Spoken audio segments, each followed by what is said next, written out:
हर छठ व्रत कब है, जाने इसके नियम और व्रत की सारी जानकारी इस वीडियो में। भाद्रपद यानी भादो मास की कृष्ण पक्ष की षष्ठी तिथि के दिन हर छठ का पर्व मनाया जाता है।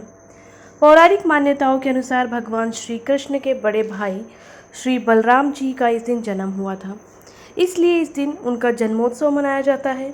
हल बलराम जी का प्रिय शस्त्र है, इसलिए उन्हें हलधर और उनकी जयंती के पर्व को हल षष्ठी कहा जाता है। पूरे भारतवर्ष में इस त्यौहार को और भी कई नामों से जाना जाता है, जैसे ललही छठ, चंद्र छठ, बलराम जयंती, बलदेव छठ, रंधन छठ, हल छठ, हर छठ, चंदन छठ, तीन छठी और तिन्नी छठ। कुछ जगहों पर इस दिन को सीता माता के जन्म दिवस के रूप में भी मनाया जाता है। हल षष्ठी व्रत एवं पूजन विधि।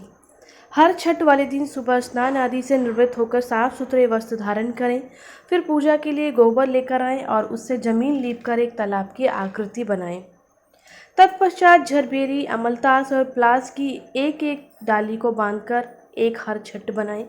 फिर उस हर छठ को इस तालाब में झरबेरी यानी तास, अमलतास तथा प्लास की एक एक शाखा बांधकर बनाई गई हर छठ को तालाब में गाड़ दें। इसके बाद इनका पूजन करें।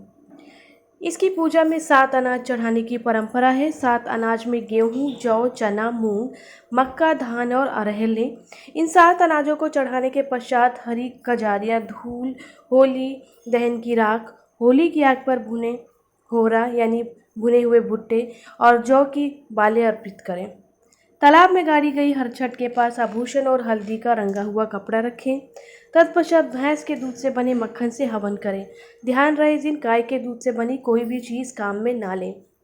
हवन के बाद हल छठ की कथा कहें या सुनें। हर षष्ठी की व्रत कथा। बहुत समय पहले की बात है, एक गांव में एक ग्वालिन रहा करती थी। वो स्वभाव से बहुत लालची थी। वो हर दिन गांव में दूध, दही, मक्खन बेचने जाती थी। वो ग्वालिन गर्भवती थी और उसके प्रसव का समय पास आ गया था। एक दिन जब वो गांव में दूध दही बेचने जा रही थी तो मार्ग में उसके प्रसव पीड़ा शुरू हो गई।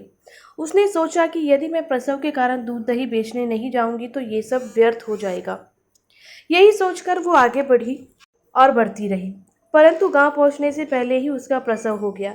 उसने झरबेरी की ओट में बच्चे को जन्म दिया, परंतु अपनी वस्तुएं बेचने के उन्माद में वो बच्चे को वहीं छोड़कर गांव में दूध दही आदि बेचने चली गई। उस दिन संयोग से हर छठ थी। गांव वालों ने उससे पूछा कि यह दूध भैंस का है या गाय का है। आज हल षष्ठी और हम आज सिर्फ भैंस के दूध से बनी वस्तुएं ही उपयोग में लेंगे। उसने मन ही मन सोचा, यदि मैं इन्हें सच बता दूंगी यह दूध गाय और भैंस दोनों का मिश्रित है तो ये लोग आज मुझसे दूध नहीं खरीदेंगे। इससे मेरा सारा परिश्रम और दूध व्यर्थ हो जाएगा। यह सब सोचकर उसने गांव वालों से झूठ बोल दिया कि यह दूध भैंस का ही है। भोले भाले गांव वालों ने उसकी बात को सच मानकर उससे दूध खरीद लिया।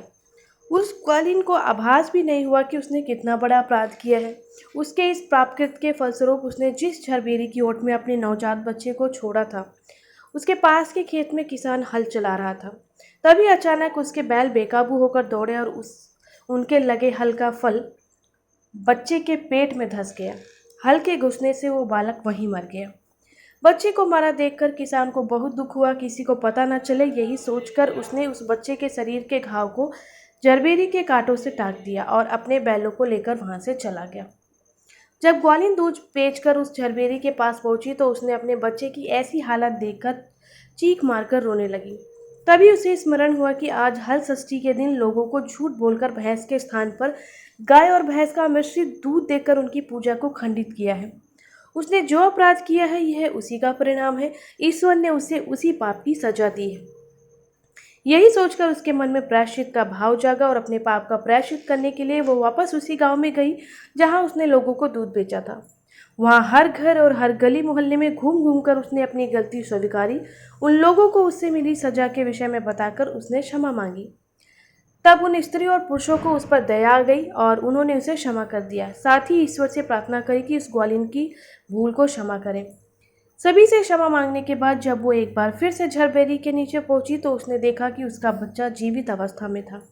उसकी खुशी का ठिकाना नहीं रहा। उसने हाथ जोड़कर ईश्वर को धन्यवाद दिया और भविष्य में कभी भी असत्य ना बोलने का प्रण किया। अपने स्वार्थ के लिए असत्य बोलना बहुत बड़ा पाप है। इसको ब्रह्म हत्या के समान माना गया है। इसलिए हमें कभी भी अपने स्वार्थ और दूसरों का हित करने के लिए झूठ नहीं बोलना चाहिए। वीडियो पसंद आया तो चैनल को सब्सक्राइब करके बेल आइकन को ज़रूर प्रेस कीजिएगा। वीडियो को लाइक एंड शेयर करके